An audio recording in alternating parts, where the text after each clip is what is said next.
Professional cycling has a problem. A flawed economic model which regularly sees the lifeblood of the sport, the teams, rename, change sponsors, or altogether fold, making for a spectacle which is difficult to follow even for the most committed of enthusiasts. This debate is not new, it has a long history and continues to rumble on. First, let's look at the economics of professional cycling. Cycling is a team-based sport. The sport's governing body is the UCI.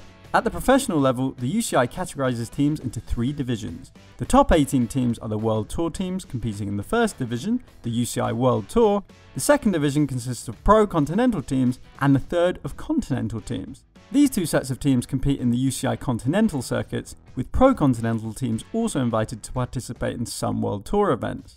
Cycling teams follow a sponsor-based economic model, relying almost exclusively on sponsorship for revenue. At its most basic, a company is formed, it goes out and looks for sponsors who are looking for a certain amount of exposure-based publicity. The sponsors agree to fund the team in return for the requisite level of exposure, and the team contracts the riders and support staff for it to operate. There are next to no additional revenue streams for a cycling team, no ticket sales, no share of TV rights income, and very limited, if any, merchandise sales. This leaves cycling teams precariously placed, entirely at the mercy of sponsors in a sport which is difficult to accurately calculate a sponsor's return on its investment. This either leads to short-term deal after short-term deal, with teams constantly changing name or otherwise folding entirely from a lack of fresh sponsors, or teams being propped up by wealthy benefactors who happen to like cycling. This approach can work for a few years, but often comes crashing down when the wealthy benefactor gets bored, pulls their money, and leaves the team desperately trying to fill a £15 million black hole before the start of the following season. Now, there's no one organisation that owns all the races or operates a league in cycling. The largest operator is the ASO, which owns and operates races like the Tour de France and Paris-Roubaix. RCS Sport owns the Giro d'Italia and Milan-San Remo, among others, while other big races like the Tour of Flanders are independently owned. So there are plenty of competing interests all looking to turn a profit, or at the very least survive from an economic standpoint. So how does cycling compare to other sports? In Formula 1, all of the teams receive money from the sports organiser. In 2017, each team that had been classified for 2 of the previous 3 years received $36 million. Additional money is then allocated according to last season's final standings, and Ferrari even got a special bonus of $68 million just because, well, they're Ferrari. In 2017, English Premier League clubs received £2.4 billion from the Premier League. Half of that was split equally between the teams, 25% was split according to league finishing position, and the final 25% was divvied out based on TV appearances.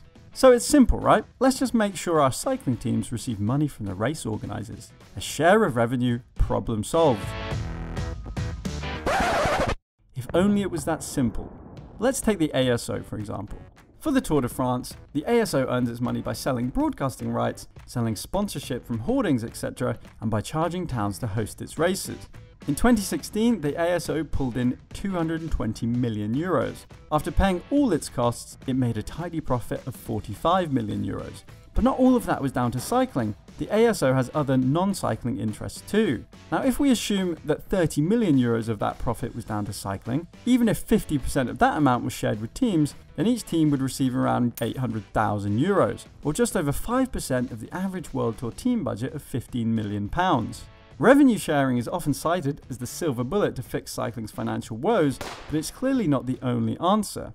The organisers are simply not making enough to justify the outlay. TV rights income is tiny compared to other global sports, and the organisers are privately held companies, quite rightly looking to retain as much profit as possible for their own shareholders. Can cycling follow a model like F1 or football? Now, profit is clearly not the barometer of success in either of those, with F1 teams and football clubs rarely turning a profit, but at least the model is relatively sustainable, unlike cycling. Now, a radical overhaul would be required, with one centralised body owning and operating all of the races, selling TV rights as a package, and sharing that income with each of the teams. Quite such a radical overhaul is incredibly unlikely to happen though, given the extent of competing interests in cycling. Why on earth would the ASO agree to give up or share its ownership of the most lucrative race in cycling, for example? With the support of enough teams, a breakaway league could be established quite easily, but the races would be new with no history. Would that pique the interest of cycling fans? Got any suggestions to fix cycling's broken economic model? Let us know below.